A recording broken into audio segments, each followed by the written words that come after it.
Bwana, mambo vipi? Huyu anaitwa Adam Masina, ni beki la kati kutoka nchi ya Morocco pale. Kama unavyojua sasa hizi mashindano ya AFCON yanaendelea.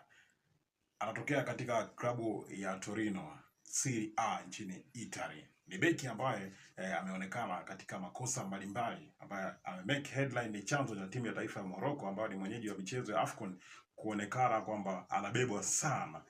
Huyu hapa. Hebu tujaribu kugusia matukio mbalimbali ambayo anayafanya. Tuanze na hili hapa ambayo yuko Idi Nado na yeye ndani ya box ya 18 na Refa Traore alipita. Ilikuwa ni Morocco dhidi ya Tanzania. Hii hapa. Teams like Senegal, we've seen teams like Nigeria.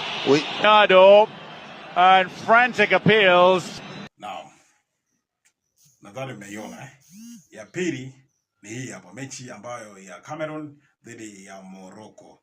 Hii hapa ndani ya box kabisa tena, dhidi ya Mbumo kutoka pale Manchester United, mashetani wekundu. Hii hapa. As it did against Mali in the group stages. No. Okay. Haya. Hakuishia hapa bwana Adam Masina. Hii hapa tena. Tukio tena la kushangaza kwamba alimpiga kikumbo ndani ya 18 tena mchezaji wa Cameroon. Lakini hiyo ilitafsirika kwamba mchezaji wa Cameroon amecheza madhambi, lakini ni clear penalty kwani na foul inaenda upande wa Cameroon. Hii hapa tena.